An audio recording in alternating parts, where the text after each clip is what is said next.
to episode 149 of the CRICKETher Weekly. We have literally just a couple of minutes ago finished watching the final of the inaugural Under-19 Women's World Cup.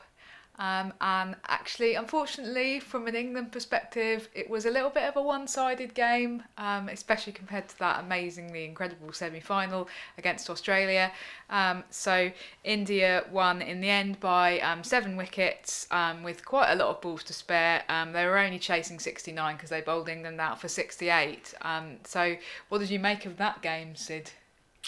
Well, at the end of the day, India were just too good, weren't they? I mean, I was kind of surprised that they put England in, because England have chosen to bat first every time in this tournament. I thought they might try and make England feel uncomfortable, but they made them feel uncomfortable anyway, to be honest. I mean, it was what we were all expecting, kind of thing, in a way, wasn't it? Ultimately, before the tournament, I said on the regular viewers remember me saying that what I thought would happen was that Australia and India would get to the final and India would smash Australia in the final. It was England that overcame Australia in that semi-final. Definitely the most exciting match of the tournament. Yeah. When down to the difference between 1 wicket and a couple of runs, and England just scraped through by the closest to shaves, and that was just like a great moment. It was fantastically exciting. But at the end of the day, that was just a different team that was ultimately smashed by India. They were just too good. The fielding was excellent. They were so tight. They didn't let anything through the ring. There was some great catches taken. The opening bowlers were brilliant. The backup bowlers, just did what they needed to do and kept it all really tight. And then India was so professional with the bat, really. I mean, England got the 2 big wickets that they wanted, but the next pair just came in and played really sensibly until that last, right at the end, there was a silly shot that got a wicket, which slightly embarrassed the India number 5, as you pointed out on Twitter, because she'd already taken her helmet off, ready to charge on to celebrate, and she had to put it back on again. But congratulations to India, just too good. And what I think is really interesting, though, is that actually what you predicted before the tournament was that India would be dominant, but it hasn't quite unravelled in the way that you expected it to, because it hasn't been Shafali Verma and Risha Ghosh who've been smashing all the runs, has it? And actually, you could argue, India vindicated because they played their best team and they didn't hold back and they didn't treat it like a development competition. But that's not actually what's won them the tournament, I don't think. I think that we've been quite critical of Shafali Verma, and probably rightly, in the sense of disappointing back end of the tournament, not hitting very many runs. Didn't hit very many runs today in the final, and actually it's been all, Sarawat this tournament, hasn't it? Who none of us had ever heard of a few weeks ago. Yeah, just finished, just topped the run charts, just got those few runs that she needed to overtake Grace again. I think Grace pulled level at the halfway point in this match. Grace had pulled level, and then she only made 5 in this match, but there were 5 enough. And again, there's clearly some real talent in India, and great news for their future, I think, and great news for the future of the Women's Premier League in India as well, because all these players are going to be coming through into that. I'm sure that some of them will be picking up contracts off the back of this, because people will have seen them and gone, let's get them in our team, not just for this year, but for the next 10 years. Yeah, let's nail them down contractually. Yeah. Yeah. There was an interesting point that was also raised on Twitter about, and something that we actually brought up on CRICKETher a few weeks ago, about the preparation of the England team before the tournament. CRICKETher says, just a random reminder that the Indian team played a quadrangular series and multiple bilateral series before coming into the tournament. What did England do? They trained in the snow in Loughborough. That was their preparation. Has that cost them the trophy? Well, I mean, obviously, the more preparation time that you have, the better you're going to do. And India did look really well drilled. But at the end of the day, were England ever going to beat India under those circumstances when they bowl and field that well? I think it's difficult to argue that was why England didn't win those games. But clearly, going forwards, it will be better for England's future if we can try and arrange more bilateral series for that age group, because that will benefit not just obviously we've got another Under-19 World Cup in 2 years' time, and a couple of those players are still going to be there. Yeah. But it's about developing those players ready to play in the 100 and play for England in the next 10 years. As definitely some of them will go on to do. So not all of them will. Who's going to be the first one then? Because that was my other question for you, Sid. Who's going to be the first player in that England Under-19 squad to break into the main England team? I've got my answer. What's your answer? Everyone's going to think everyone's going to think that I'm going to say Grace Scrivens. Yeah, but and you're not. It's a well-known fact that I think that Grace Scrivens ought to be the next England captain. I think that she's performed that role really well here, and she's shown everyone what she can do, with the captain's armband on. And I think she's done her cause no harm whatsoever. Absolutely. But if I was to say who's going to be the first person to break into the England team, I know who you're going to say. If I was Sarah Glenn, I'd be looking very nervously over my shoulder at Hannah Baker. Hannah Baker, yeah. And actually, Sarah Glenn won't be looking nervously over her shoulder, to be fair, because she's too nice a person to do that. True. And Sarah Glenn will be the first person to say if Hannah Baker deservedly takes her place. But I think Hannah Baker has just been outstanding, and she's really looked like she's actually turning the ball both ways. And she's got good control, and that was why England opened the bowling with her today. She's been brilliant, and I think that England should be taking a very hard look at whether she should be being brought into the team as early as the first games next summer potentially. Okay, that's really interesting. It's about looking for a spinner who actually turns the ball, isn't it? Which is something that we've perhaps been lacking of late. Whereas Scrivens' challenge is going to be breaking into a batting order that's Still very pretty established. good. Yeah. Okay, now what about the format, Sid? Because we've reflected on the final there, but we had a bit of a strange format ahead of this tournament. And I've got to say that I found it quite difficult to get to grips with as a format. We haven't had a Super Sixes in a women's international tournament since, I think, 2013 was the last time. Lots of us are sort of unfamiliar with how it works and a bit rusty about it. And we actually, in last week's episode of the CRICKETher Weekly, made a mistake because it was based on our interpretation of the playing regulations. So you said that because India had lost a game in the Super Sixes phase, that would count against them more than Australia having lost a game in the first phase. And actually, the playing regulations say that if the points were equal, it didn't come to this in the end, but if the points are equal, the team with the greatest number of wins in its Super Six group will be placed in the higher position. So we interpreted that as wins achieved during the Super Sixes stage, but that actually wasn't right, and the ICC had to clarify. But it's very confusing, wasn't it? Yeah, it was. But hopefully they'll fix that for next time. But we interpreted that one way. It turned out that the ICC were interpreting it another way. Fair enough, we got that one wrong. As for the tournament format as a whole, I do think that it was a pity that, and I tweeted about this, and I tweeted a little bit flippantly perhaps. Let's actually read what I thought. The Under-19 World Cup has been great for the smaller teams, but a waste of time for the bigger sides. New Zealand will fly home, having played precisely one remotely competitive match. Now, waste of time was a bit harsh, perhaps. A little bit. And I got a reply from Benjamin Heap. I don't know if that surname sounds familiar on Twitter. And he says, exposure to televised games, media, opposition analysis, they're away from home for a month, representing your country for a first time, playing in foreign conditions. I could go on. They'll take plenty away from that. Yeah, absolutely. He's right. I was too flippant about it. There's lots that England will take away from this, in addition to the fact that, that playing those games. Also, Rockshoot, who's Rob O'Connor, who's a coach in Ireland, had this to say. He said, in Ireland, before this tournament was announced, there was no under-19 girls team some years. The under-17s team would train in a cold hall 6 times in the winter and then play 2 matches if they were lucky. This tournament forces Cricket Ireland to put a proper structure in place. And that is a really important point as well for all of the nations, to force them to put in to place enough structures that they can turn out an under-19 team. So those are really important points. Definitely. But I do still think that the tournament format, was little bit worked against England and New Zealand in particular. They just never had any competitive games.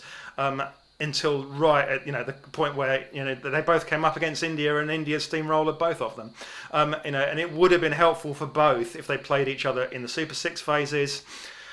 If you're going to take it a stage further and go, well, actually, this is we're trying to achieve something for all the teams. I'd more like to see a situation, for instance, where we had a sort of round-robin semi-finals. So perhaps all 4 semi-finalists all play each other, and then you decide the finalists based on those little final round-robin stage, which would have meant that England would have had the chance to play New Zealand and Australia and India, and then that decides the finalists. It's more matches, but it does give the top sides a little bit more competitive cricket, which is an important aspect of it, notwithstanding all the perfectly fair criticisms that people made.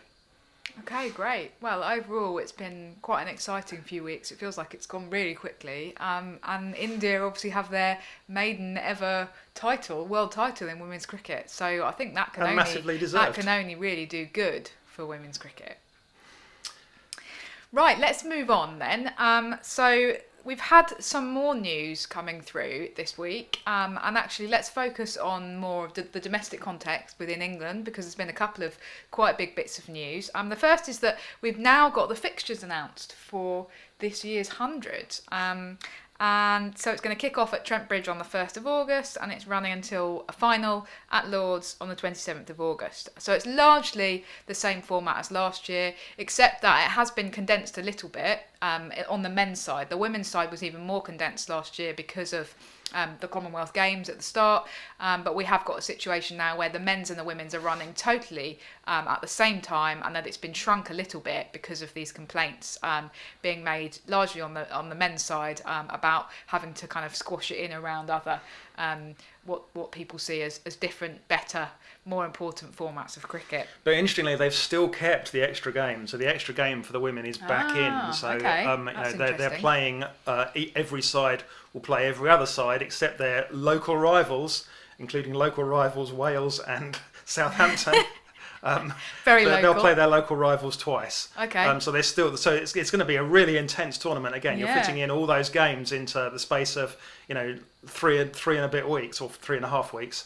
So yeah, it's gonna be crazy times, and there's going to be a lot of coaches up and down the country, a lot of driving up and down the country. Crazy August. It'll be fun though. I think one of the interesting things actually is that the ECB have quietly dropped the idea of having some women's matches played after the men's matches.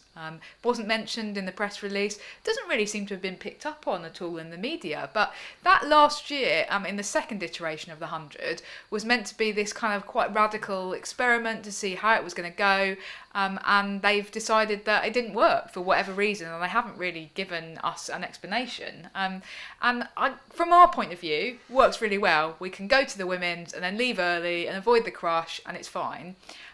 But from a kind of an optics point of view and the way in which the tournament is viewed, actually, the bit of research that we did at Bournemouth University, we suggested that that's not a very good look, because we're so used to seeing the game that happens first as the warm-up act. Well, it's just a thing that happens just more generally. Look at all the music concerts you go to. Yeah. The big band never play first, do they? It's exactly. always, the support band play first. They're literally a support band. Yeah. So that's very ingrained into our psyche of watching things. The thing on first is the... Absolutely. And so while it has some benefits from people who might go, well, I quite like the timing of the women's match, or, I like that for my children because I can take them home to bed in reasonable time having seen the women's game. I like to be able to drive out of Southampton at a reasonable hour. Without getting stuck in a huge queue of traffic, that's all well and good, but actually from an overall tournament perspective, surely the ideal would be to have half of the women's matches played first and half of the men's matches played first, because then neither is the warm-up act, and they both get an equal opportunity to be screened in prime time, which is really important. Yeah. So I was just a bit surprised that that's been done and that no explanation has been offered for that. Well, maybe we can try and find out for you guys. Okay. Now, the other thing that's sort of linked to this, kind of tenuously, because I have to create show notes for this show soon, I have to try and link things together so that we don't ramble on for ages, is actually that Katherine Brunt has said she is going to be playing in the 100, so hooray for the fans of the Trent Rockets, but she's retiring from all other domestic cricket. So county cricket, even though the idea that any England players are going to play any county cricket anytime soon seems silly given the length of the regional calendar now. But she's not going to be playing any regional cricket for Yorkshire Diamonds either. So big call, Sid. Yeah, and a little bit of a strange announcement. It's like one of those things like you have to wonder why you even bother announcing this. I mean, she hasn't, as she pointed out in her sort of release about it, she hasn't actually played very much at all over the last couple of years anyway. So all this is doing is kind of formalising what was really the case. But what I suppose I want to say about it more widely is that this does really emphasise that players are going to prioritise the competitions that actually pay them money. Yeah. And the regional competition isn't paying the England players any significant amount of money. No. Quite rightly, because the money should be going to the players who aren't centrally contracted by England, who are reasonably well remunerated anyway. Yeah, so, and that's fine. But, anybody that thinks that isn't potentially going to happen as well to, the rest of other England players effectively aren't going to do that isn't going to potentially happen to the 100 at one point as well, when people can go off and earn hundreds of thousands of dollars for playing one women's Premier League in India. So it's just an emphasis again that players will prioritise where their income is coming from, and that's clearly what's gone on here. If Katherine Brunt has gone, well, I will carry on playing the 100 because that's going to give me 30 grand or whatever, but regional cricket, no thanks. And that's actually unfortunate for regional cricket as a product, which, to be honest, needs more promotion. It needs those bigger names more than the 100 does. Yeah, one of the arguments of setting up the regions is it will be the best against the best. Yeah. But we're risking heading to a situation where the regions is not the best against the best. Correct. It's a bit like the men's 100. Right, the men's 100 is like the best against the best, except for all the actual best players who sit it out. Who have a rest. And is regionals going to end up that way? That would be a pity. It could potentially be really disappointing. Anyway, okay. So again, let's have a little bit of a handy segue from that, Sid, into more news on the women's IPL this week. Although, actually, no, I have to now call it the Women's PL, don't I? The Women's Premier League. That is its official name, as we've been told by the BCCI. So, the Women's Premier League. There's been some big bits of news, again, that have come in this week after the media rights were sold last week for a phenomenal amount of money. We've now got news about who the successful bidders were. The successful bids, I should say, totaled $572 million US. I've got here, which, as you said in your CRICKETher piece, is about £50 million a year. Transitioning a little bit between currencies here, but basically, it's a ton of money. The owners of the 5 teams, well, 3 of them currently own a men's IPL franchise, and then 2 new owners who are sort of global businesses who I don't really know very much about, but the Adani Group and Capri Global are the 2 new owners, and the teams are going to be based in Mumbai, Delhi, Bengaluru, Ahmedabad and Lucknow. So, that's big news, isn't it, Sid? Yeah, I mean, there's some absolutely huge numbers going on here. And, I'm going to stick my neck out a little bit and be perhaps slightly negative, but I'm looking at the business side of this. Okay? I'm not talking about the cricket, I'm talking about the business side of it. I think some of those teams have overpaid. Wow. So, in particular, the Gujarat side have agreed to pay the BCCI £10 million a year for their franchise. Mm-hmm. For 10 years? For over £10 million a year for 10 years. Right. That's just a ridiculous amount of money. And to think that they're going to be able to, over the longer term, generate that kind of money from sponsorship and the general team operations. Now, in the short term, they're going to get some of the media money back. Yeah. So what the BCCI have agreed to do, just as they did at the beginning with the men's IPL, they've agreed that some of the money that they get from the media rights, quite a lot of it initially, 80%, is going to go straight back to the teams in order to allow them to fund it. And it's going to be a weird money go around, because the money from the media rights is going to go to the teams, and then the Gujarat team is going to have most of that money back to the BCCI for the pleasure of owning their franchise. But can they generate that kind of money? If you're talking about where you get that kind of money, I mean, so it's not, you can't get it from TV because the BCCI have already sorted that. Yeah. So you're looking at trying to generate 10 million a year from shirt sales and sponsorships and things. To put this in perspective, Barclays Bank here in England sponsor the men's Premier League, the biggest soccer competition, the biggest domestic soccer competition in the world. Mm-hmm. They pay 30 million a year for their headline sponsorship. Right. So, put that in perspective, our Gujarat women's IPL team really going to generate 10 million a year, a third of that? That feels like too much. I don't think that's sustainable, but We'll find out. Good We luck to will them. find out. I mean, it's partly a function of how the bidding process was set up, because it was a closed bidding process. And yeah, totally all blind. You of don't these know how much companies, anyone else has bid. exactly, and all of these companies are so desperately keen to get in at the beginning, because that's how you try and establish yourself as a successful mover and shaker in the world of women's cricket, which is clearly growing and is clearly going to continue to grow. So that's where these enormous sums of money are coming Yeah, absolutely. from. That's And the I'm logic. totally confident that it's going to continue to grow. And I think some of the teams will do good business. I just think that Gujarat in particular have overpaid. Okay. We'll see. I thought there was also a really interesting, not intervention by Heather Knight. That sounds like she turned up at the BCCI's offices with a placard. Yeah, with a placard. I was going to say Down with this kind of thing. No, there was an interview, wasn't there, with Heather Knight by Ali Martin that has been published In the Guardian, great paper. Well, I was going to say available now in all good news agents. it was actually the Observer, because it was the Sunday, I think. Okay. The Sunday interview. Anyway, interview with Heather Knight, and as you pointed out on Twitter, it was actually kind of one of the most open interviews that she's ever given.